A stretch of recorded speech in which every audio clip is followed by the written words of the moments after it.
Le Grand Matin Sud Radio.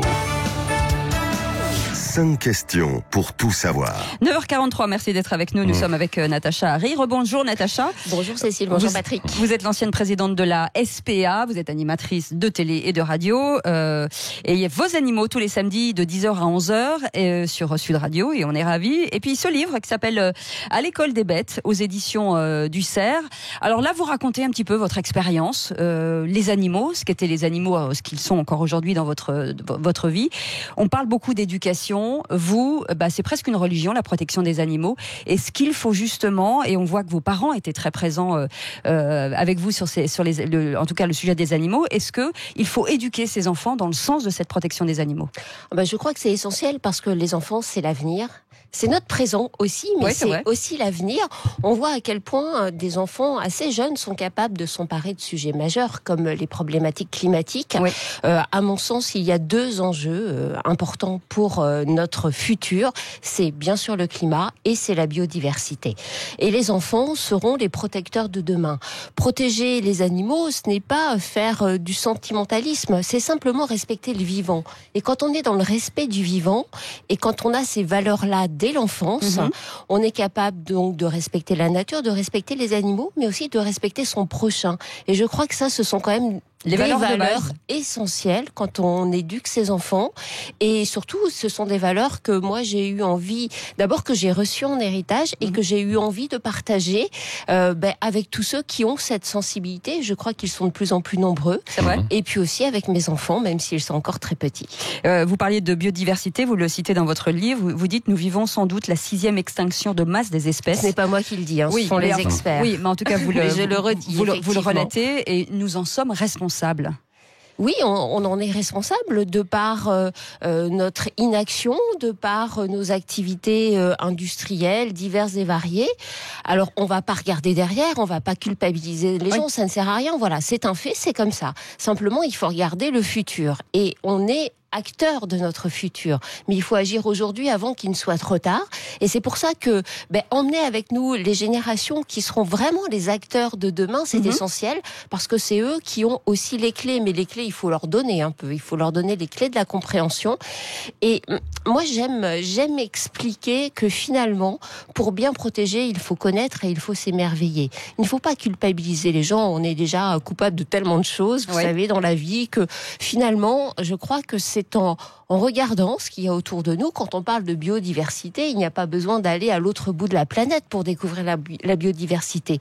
On est dans un pays qui est extrêmement riche, elle est au quotidien chez nous, et ouvrir finalement ses yeux, ses oreilles et vivre ça avec les grands et les petits, c'est vraiment une excellente manière de s'engager. Et c'est l'affaire de tous.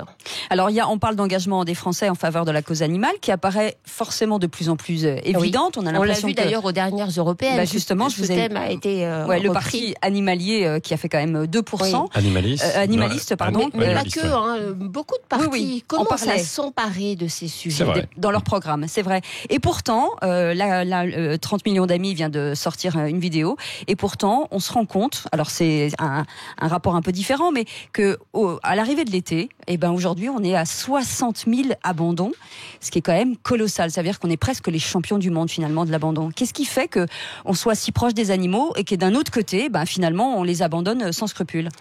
Je pense qu'il y a toujours un manque de respect du vivant, de l'animal, de sa sensibilité, de l'engagement qu'on a envers eux. Oui. Parce que on s'engage envers des êtres fragiles, des êtres qui sont quelque part dépendants de nous. Quand on prend un animal de compagnie, c'est justement un animal de compagnie. Ce n'est pas un animal qui peut d'un seul coup vivre sans nous parce qu'on a décidé qu'on avait plus le temps, plus l'argent, plus la disponibilité, plus l'envie de s'en occuper.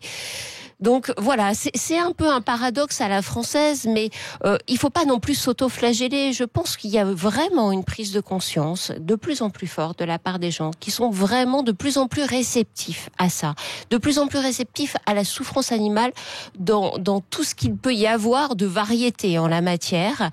Et je crois que si on veut que les gens fassent encore des pas supplémentaires dans ce sens, il faut leur expliquer à quel point, par exemple, l'abandon est un acte traumatisant pour l'animal. Cruel, effectivement. Mais j'ai vraiment, moi, le sentiment, là je vous parle d'un ressenti très personnel, j'ai ce sentiment que il y a un début de prise de conscience. Bien sûr, c'est toujours insuffisant, bien sûr, ces 100 000 abandons, c'est une honte absolue. Mais est-ce que c'est assez dissuasif ? Est-ce que les sanctions sont assez dissuasives ? Parce que finalement, on finit par abandonner son animal. Alors, est-ce qu'on pose véritablement la question à la SPA de savoir, moi je l'ai jamais fait, mais de savoir pourquoi vous l'abandonnez ? Oui, on pose des questions aux gens, mais alors les gens, vous savez, qui viennent abandonner dans un refuge, déjà, si on les accueille avec un lance-pierre, ces gens-là, ils ne vont plus venir abandonner en refuge, mais ils vont abandonner au milieu d'une forêt. Oui, au bord de la route. Oui. Donc il faut trouver le juste milieu. Il n'y a pas d'accusation, juste de comprendre pourquoi les gens l'abandonnent. Oui, mais c'est déjà un acte compliqué pour les gens de venir en disant, alors ils ont toujours des prétextes, c'est incroyable d'ailleurs. Parfois il y a des vraies raisons, et puis très souvent il y a de faux prétextes. Donc voilà, il faut être dans le dialogue, il faut leur faire comprendre, mais je crois que cet acte-là, il se fait plus au moment de l'acquisition de l'animal, parce que il faut comprendre, soit quand on achète un animal, soit quand on le recueille dans un refuge, il faut comprendre qu'on s'engage pour la vie entière de cet animal. Et c'est un engagement, bien sûr, pour tous les moments de bonheur qu'il va nous apporter, mais il n'y a pas que du bonheur, il peut y avoir des frais vétérinaires, il y a les vacances, il y a plein de choses, les divorces, voilà. Mais quand vous divorcez, vous laissez pas, vous abandonnez pas vos enfants. Cela dit, il y en a qui le font. C'est vrai, c'est un peu le mauvais exemple, mais ça ne devrait pas exister. Mais justement, Natacha, quels sont les bons conseils pour ceux qui qui s'engagent avec un animal, quel qu'il soit, aujourd'hui, de dire voilà les 5 points auxquels il faut vraiment réfléchir avant de prendre un animal, qui est souvent offert à Noël, je rappelle. Alors, on n'achète pas un animal en guise de cadeau, c'est vraiment, on accueille un nouvel individu dans son foyer. Donc, vous n'allez pas accueillir un enfant pour Noël, vous voyez, c'est un acte qui est censé être réfléchi. Parfois, il y a aussi des faits dans la vie qui sont un peu différents. Mais prendre un animal, pour le coup, là, ça doit vraiment être un acte réfléchi, qu'on réfléchit en famille. Donc déjà, on prend le temps. On n'est pas sur le coup de cœur immédiat parce qu'on est passé dans une animalerie et on a vu des petits chiots, des petits chatons. Très mignons. Qui sont forcément très mignons, qui vont forcément faire craquer tout le monde, sauf que derrière, il y a 15 ans de vie commune minimum.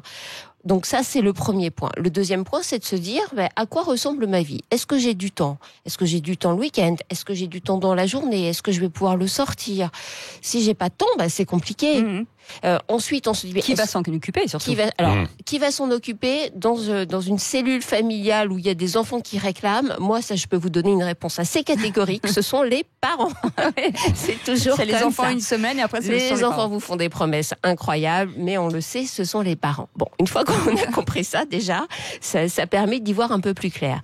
Et puis, il faut se poser la question du budget. Parce qu'avoir un animal, c'est un budget. C'est vrai. Il faut l'alimenter, il faut payer les frais vétérinaires tout au long de sa vie. Parfois. De garde, effectivement. Et puis, il y a tout l'aspect logistique. Il faut être capable de l'emmener en vacances ou de le faire garder si on ne peut pas l'emmener en vacances. Donc, c'est plein d'amour, mais c'est aussi plein de contraintes. C'est vrai. Alors, vous évoquez aussi dans votre livre les parcs zoologiques, parce que c'est extrêmement décrié.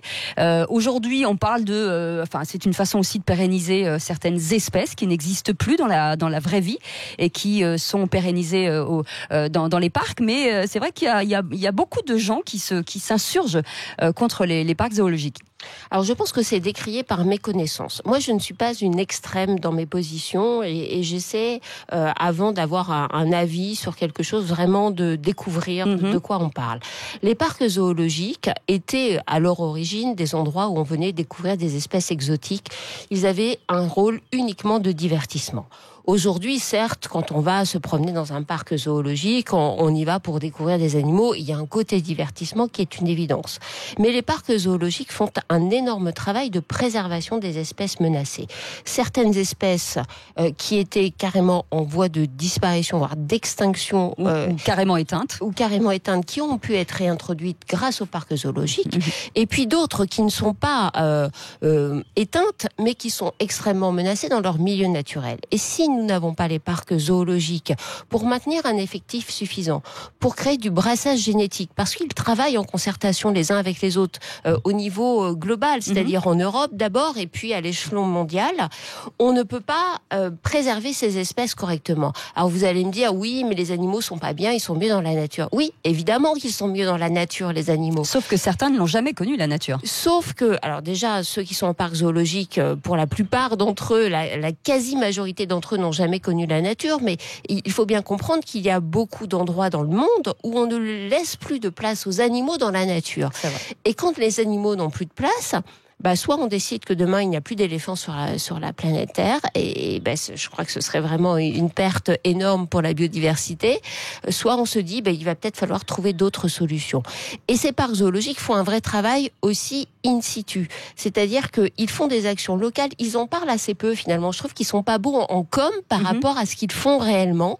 Ils font un vrai travail in situ avec les populations locales pour que ces populations trouvent un intérêt économique, parce qu'il faut parler vrai. N'est-ce pas d'ailleurs? Oui. Vous voyez, je l'ai pas fait volontairement. Mais il faut que les populations locales trouvent un intérêt économique à avoir ces espèces qui ont tendance à venir grignoter leur territoire, manger les cultures. Voilà, donc ce travail-là, il est réalisé aujourd'hui par les parcs zoologiques. Et concernant les abattoirs, parce que ça aussi c'est un gros sujet sur le bien-être animal, en tout cas sur la dignité de l'animal, qu'est-ce qu'il faut faire en fait? Est-ce qu'il faut plus légiférer? Est-ce qu'il faut mettre des caméras dans les abattoirs? Est-ce que je sais pas, est-ce qu'il y a des solutions à apporter pour que au moins il y ait des abattages dans la dignité et non pas dans la douleur? Alors, ça, c'est vraiment un sujet qui est crucial. C'est un sujet de société. À mon sens, il faut que les abattoirs acceptent la totale transparence. On ne peut pas accepter qu'on abatte des animaux dans la souffrance, dans la violence. C'est totalement inadmissible. Et là, je parle pas de rites religieux. Je parle simplement des méthodes d'abattage, quelles qu'elles soient. Elles doivent être respectueuses de ces animaux qui, à un moment donné, vont trouver la mort par la main de l'homme, mais cette mort, elle ne doit pas arriver avec un contexte de souffrance énorme autour. Bien sûr. Et je salue vraiment le travail qui a été réalisé par l'association L214, parce que c'est grâce à eux, c'est grâce à leurs vidéos qu'il y a eu cette prise de conscience générale des Français. Et donc des politiques, parce que vous savez, les politiques ont toujours un petit temps de retard quand même par rapport aux Français. Donc moi, je suis totalement favorable à la présence des caméras dans les abattoirs, à une législation beaucoup plus contraignante pour les abattoirs, pour aller vers plus de transparence. Et on devrait même informer le consommateur sur le mode d'abattage. L'animal a-t-il été étourdi ou pas avant l'abattage? Ça, si on est capable d'informer le consommateur, vous allez voir qu'il y aura un impact énorme sur les choix du consommateur lorsqu'ils se retrouvent dans leur rayon de boucherie. En tout cas, ça s'appelle À l'école des bêtes, Natacha Harry. C'est un vrai partenariat entre l'animal et l'humain, justement. L'amour entre deux espèces, c'est aux éditions du Cerf. Merci d'avoir été avec nous. Merci à vous. Et on vous retrouve samedi matin de 10h à 11h.